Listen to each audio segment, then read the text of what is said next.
ایسی مریضائیں اکثر مریضائیں ہوتی ہیں، کبھی کبھی مردوں میں بھی ملتا ہے، ڈراپسیز پرانی چل رہی ہوں، یعنی پھلپھلی ورمیں کبھی یہاں کبھی وہاں، بعض دفعہ سخت گرم بھی ہو جاتی ہے، لیکن اکثر نیٹرل میں پھلپھلی سی ورمیں ہیں. یہ یاد دلاتی ہیں شہد کی مکھی کے کاٹے ہوئے کو.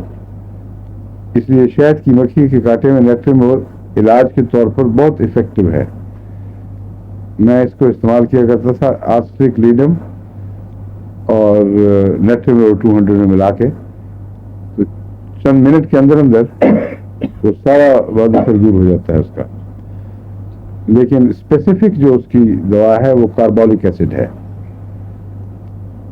شہد کی مکھی کے کاٹے کا زہر اینٹیڈوٹ کرنا ہو اور کاربولک ایسڈ موجود ہو تو وہ فوری طور پر فائدہ دے گا.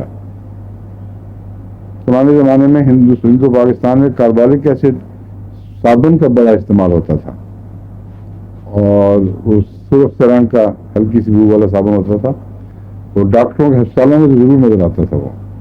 اب پتہ نہیں ہے کہ نہیں رواج، نوابشاہ میں تو ہوگا ابھی تک، ہے نا؟ ہاں دیکھو وہاں ابھی تک وہ پرانی روایتیں قائم چلی آ رہی ہیں. اگر اور کچھ نہ ہو تو صابن تھوڑا سا گھول کے اس کی فوراً پوٹینسی بنائیں اور وہ کھا لیں یا کھلا لیں، جس کو بھی شہد کی مکھی کاٹی ہو اس میں فائدہ دے گا. ورنہ نیٹرل تو بہت افیکٹو ہے، میرا تجربہ ہے یہ بار بار. تو ڈراپسیز میں یہ ایپس سے مشابہ ہے، اور ایپس کا کرونک بھی ہے، میں آپ کو بتا چکا ہوں. تو ایپس کی جو ورم ہے وہ تو آئی اور گئی نقصان پہنچا کے، لیکن نیٹرل کی ورمیں ٹھہر جاتی ہیں.